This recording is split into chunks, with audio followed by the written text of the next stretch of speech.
All right, welcome to another deep dive. Today, we're going way beyond the headlines, and we're diving into a speech that's really kind of sparking debate in Nigeria, and really even beyond Nigeria. Okay. It's called Revolution Goes to Church, The Urgency of Not a W. Wow. It's given by an activist named Dele Farotimi, who isn't afraid to make waves, and he chose a church as his platform. So that's interesting right off the bat. Oh, absolutely. Yeah, just the setting itself adds another whole layer of complexity, Okay. right? I mean, we often see churches as spaces for, spiritual refuge, but Feratomy is using this space as a platform to, challenge people and call them to action. Yeah, and he starts off with a pretty powerful analogy. He uses the biblical story of the four lepers during a siege to paint a picture of modern-day Nigeria. Right. What stood out to you about this comparison? Well, I think it's fascinating how Feratomy uses the lepers to represent everyday Nigerians who are excluded from the benefits of a functioning society. Hmm. That city, as he calls it, those basic rights and opportunities like justice and security, just having a fair chance. Right. Those are denied to most people because of the widespread corruption and injustice. Yeah, he doesn't hold back. He even goes so far as to call citizenship in Nigeria a lie for many. Wow. And he has this quote that really struck me. He says, "If you do not have impunity, the capacity to live above the ambit of the law, you are a leper." Mm. So he's really pointing out that the rules don't apply equally. Exactly. And it really highlights the contrast between those who have impunity, those who can basically break the law without consequence, Right. and then those who are left vulnerable and powerless, almost like outcasts, Yeah. you know? And he brings up some real-world examples to really bring that home. Yeah. He talks about lepers being arrested for begging in Abuja, Right. and of course the killing of the peaceful protesters at Lekki Toll Gate. Right. Those examples really show how the system is working against everyday people. It Mhm. protects the powerful and punishes the vulnerable. Yeah, then he kind of shifts gears and introduces the Syrians from the biblical story, but he uses them to represent something we might not expect. He's using it to represent the fears and hatred dividing Nigerians themselves. Okay, this is where it gets really interesting Yeah. because he's arguing that Nigerians are so caught up in this tribalism and these religious differences and manufactured fear Right. that they don't even see their common plight. Mm-hmm. And he even says, a mind filled with hate can't be a sound mind. Yeah, and you can really feel the urgency in his voice, too, especially when he talks about, losing friends Yeah. and seeing the situation in Nigeria deteriorate, firsthand. It's clearly personal for him. Right? And I think it's a reminder that these aren't just abstract political issues. Right. They have real consequences. Yeah. They impact lives every day. And that really leads to his central message, this urgency of now. And he doesn't mince words. He criticizes, this tendency to wait for external saviors, like the U.S. or the U.K. to come and fix things. He wants them to take ownership of their own destiny. Yeah. It's a call to action, look inward for solutions. Yeah. He also challenges this assumption that elections are the automatic answer. Okay. He even talks about, evidence of rigging and manipulation, Oh, wow. almost hinting that the current political system can't deliver real change. So he's saying don't just wait for the next election. Yeah, do something now. To do something now. So what are your initial thoughts on this part of his message? What really resonates with you so far? What strikes me is the way he connects those individual struggles to these larger issues. Okay.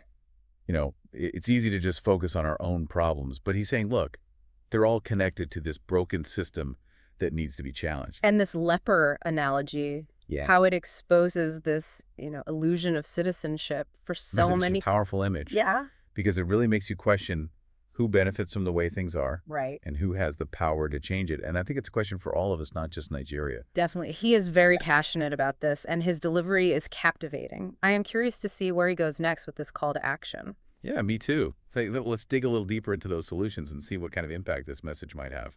So Farotimi doesn't just, diagnose the problems. Right. He actually offers some solutions. Okay. And one of the most striking is this call for unity. Yeah. He's really urging Nigerians to see that they all share this experience as victims of this broken system. And he has a really valid analogy to illustrate this point. Okay. Ants forming bridges during floods to show how powerful collective action can be, Interesting. even when things seem overwhelming. Yeah. When people come together, they can achieve incredible things. And he's not afraid to call out hypocrisy. No, he's not. He directly challenges Nigerians who, complain about racism abroad, Right. but then practice tribalism in their own country. It's a bold statement. It is. He's making people face their own biases, right? It's one thing to condemn injustice somewhere else, Mm-hmm. but it's harder to see it in your own community. Absolutely. And he even turns his attention to the church's role in all of this. Yeah. He questions why they've been largely silent in the face of all this injustice. It's an interesting point. Yeah, and he challenges Christians to be more vocal, to be more active in pursuing change. So he's saying the church can't just preach these values, Right. they have to live them out. He even makes this pointed remark, may the tribe of Pastor Aeon increase when the Church of Christ becomes complicit in the emasculation and oppression of the people of God. Wow. What do you think about that? It's a pretty strong statement about the church's silence, right? It is, and he's suggesting that by not speaking out against injustice, they're actually part of the problem. It's like he's saying silence is just as damaging as oppression. Yeah, and he connects this right back to action. He says we can wait for prayers, we can fast and pray, but if we do not act, nothing will change. So true. It's a good reminder that faith without works is dead, Yeah. especially when you're talking about these social and political problems. He's pushing for a more active kind of faith, Yeah. right? Yeah. One that isn't afraid to challenge things. Yeah, and he goes on to talk about the psychological impact of oppression. Okay. You know how lies, when they're repeated over and over, Mm-hmm. can actually become truth to the victims themselves? That's a crucial point, I think, Yeah. because it helps explain why Yeah. people might keep supporting systems that are hurting them. Mm-hmm. If they've been told over and over that these systems are inevitable or even good for them, Right. they're not going to challenge them as much. And he uses the example of the lepers again. Okay. You know, even though they were physically able to enter the city, Yeah. they had this internal feeling of being excluded that prevented them from really benefiting. Right. It's like they're trapped. It is a powerful metaphor. It is. It shows how, these feelings of oppression can hold us back and keep us from, having our full rights and freedoms. And this ties right back to the urgency of now. Yeah. He says we can't keep putting off action, we can't pass these problems down to future generations. He's saying we have to do something now. It's really powerful how he uses personal stories. Yeah.